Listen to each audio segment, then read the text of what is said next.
आज की वीडियो में हम लोग आसान तरीका जानेंगे कि कैसे a प्लस बी पावर 5 का हम मान रख सकते हैं, मान निकाल सकते हैं। तो देखिए, सबसे पहले यहाँ पे दो फार्मूला है। पहला है a प्लस बी का होल स्क्वायर बराबर a square plus 2ab plus B square. दूसरा है a प्लस बी का होल क्यूब बराबर a cube plus 3a square B plus 3ab square plus B cube. इन दोनों को देखते हुए हम a plus B whole power 5 इसको कैसे हम निकालेंगे, इस पर बात करते हैं। सबसे पहले देखिए, यहाँ पर a प्लस बी का जब हमने होल स्क्वायर किया तो 2 पद थे और होल स्क्वायर करने पे 3 पद हो गया। a प्लस बी है, इसके सम का क्यूब हम कर रहे हैं। तो देखिए 1 2 3 4 पद हो गया, मतलब 2 घात था तो 3 पद, 3 घात था तो 4 पद। और आगे हम देखें अगर और क्या आ रहा है तो देखिए a की घात पहले में 2 है और अंत में b की घात 2 है। इस वाले में a की घात पहले में 3 है और अंत में b की घात 3 है। अर्थात जब भी हम ऐसे हल करते हैं तो दो चीज यहाँ से हमने समझ लिया कि जैसे a प्लस बी है, यहाँ पर 5 घात करना है तो इसके विस्तार में कुल 6 पद आएंगे। पहला पद क्या होगा, a का घात 5 होगा और अंतिम पद इसका क्या होगा, b का घात 5 होगा। देखिए यहां से देखिए आप, 2 a की घात है और b की 1 है, दोनों मिला के कितना हो गया, 3 हो गया। हर पद में यहाँ पे देखिए क्यूब वाले में आप, तो यहाँ भी 1 2 3 है, यहाँ b का 3 है, यहाँ 1 है, a का 3 है। अर्थात a और b दोनों की घातों का कुल योग 3 होना चाहिए। शुरुआत जब हम करते हैं तो पहले a की घात मैक्सिमम होती है और लास्ट में जाते जाते a की घात हर पद में 1 घटेगी, b की घात 1 बढ़ेगी और अंत में b की घात हो जाती है मैक्सिमम। तो देखिए कैसे हम इसको हल करें। क्या और तरीका है, जो गुणांक यहाँ पे आया है बस उसी का मैटर है, वो कैसे आएगा, ध्यान से समझिएगा। पहला जो पद है हमारा a पावर 5 है, ठीक। दूसरे पद को जब हम लिखते हैं, ये पद हमारा हो जाएगा a पावर 4 और इसका b का घात 1 हो जाएगा, ठीक है। अब इसमें क्या करते हैं हम,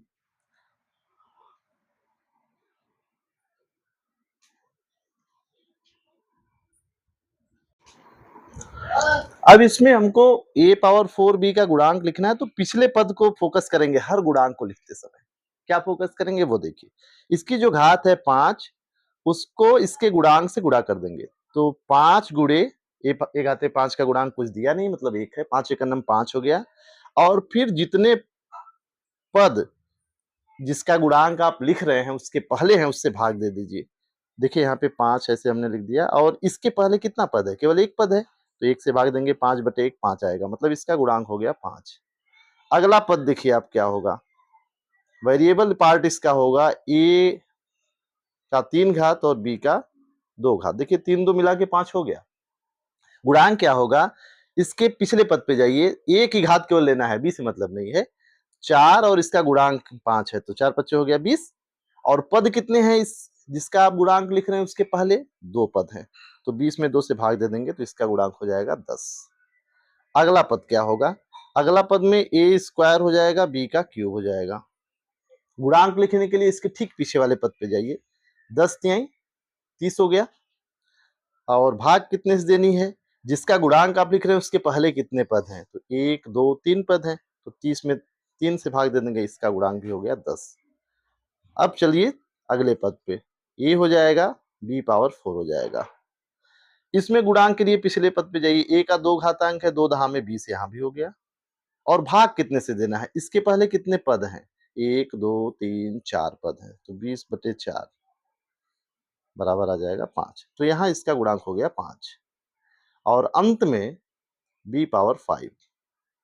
गुणांक लिखने का यहाँ भी वही रूल है, पीछे वाले पे जाइए, 5 एकम 5 हो गया, a का घात 1 है। और पद कितने हैं इसके पहले, 1 2 3 4 5।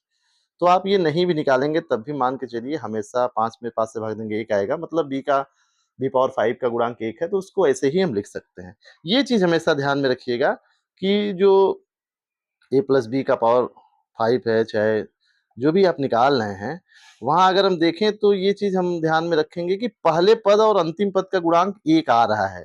यहाँ देखिए शुरुआत में आपके पास 2 विस्तार यहाँ पे लिखे हुए हैं, इन दोनों में भी वही चीज़ है और अभी जो हमने विस्तार किया उसमें भी देखिए यहाँ पे यहाँ है। और क्या चीज़ कॉमन है? जैसे आप पहले वाले में तो नहीं, दूसरे में देख लीजिए। दूसरे पद शुरुआत से दूसरे और अंत से दूसरे का गुणांक बराबर है। तो यहाँ भी देखिए शुरू से दूसरे का और अंत से दूसरे का गुणांक बराबर, शुरू से तीसरे का, अंत से तीसरे का गुणांक बराबर।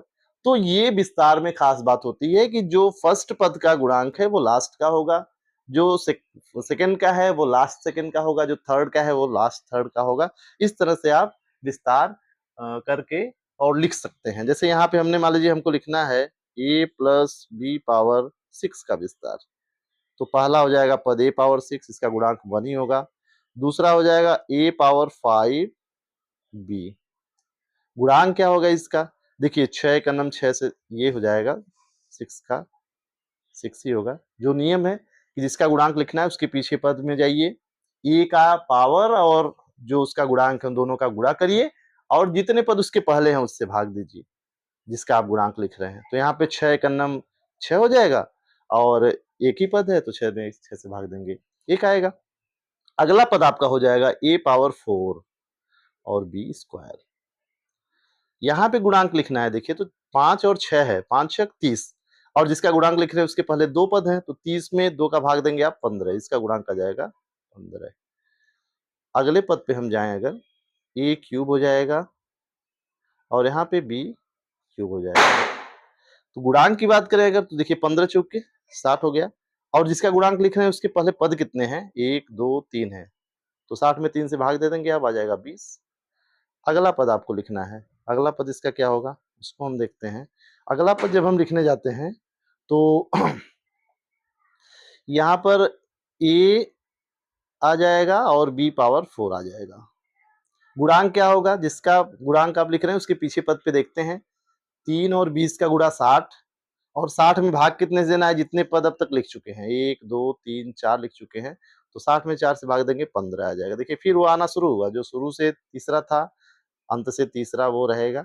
अगला पद आपका है, इसमें a की जो घात है, इसमें 2 थी क्योंकि 3 3 6 2 4 6, a की घात 1 हो जाएगी, b की घात हो जाएगी 5। तो यहाँ गुणांक क्या होगा? देखिए 15 दूना 30, 30 के बाद 1 2 3 4 5 पद पहले इसके लिख चुके हैं तो 30/5 आप करेंगे 6 आ जाएगा और अंतिम पद आपका आ जाएगा b पावर 6। ये विस्तार हो गया a प्लस बी पावर 6 का। देखिए 1 2 3 4 5 6 7, 6 है घात तो 7 पद होंगे। पहला पद 1 पावर 6 है, अंतिम वाला b पावर 6 है। गुणांकों की अगर हम बात करते हैं यहाँ पे देखिए 6 था, शुरुआत से पहले का, अंत से शुरुआत से दूसरे का, अंत से दूसरे का 6 है, शुरुआत से तीसरे का 15 है, अंत से तीसरे का 15 है। तो ये विस्तार की खास बात होती है। आप इस तरह से 6 है, 7 है, 8 है, 10 है, इस तरह से विस्तार का जो सूत्र है उसको लिख सकते हैं। तो ये आज की वीडियो में रहा कि आप 2 चरों के योग का घातांक 4 5 6 7 8 कुछ भी निकालना है, आप इस तरीके से निकाल सकते हैं। उम्मीद है कि वीडियो अच्छा लगा होगा। चैनल को सब्सक्राइब कीजिए और वीडियो को लाइक कीजिए। Thank you. हो गया? अरे बंद नहीं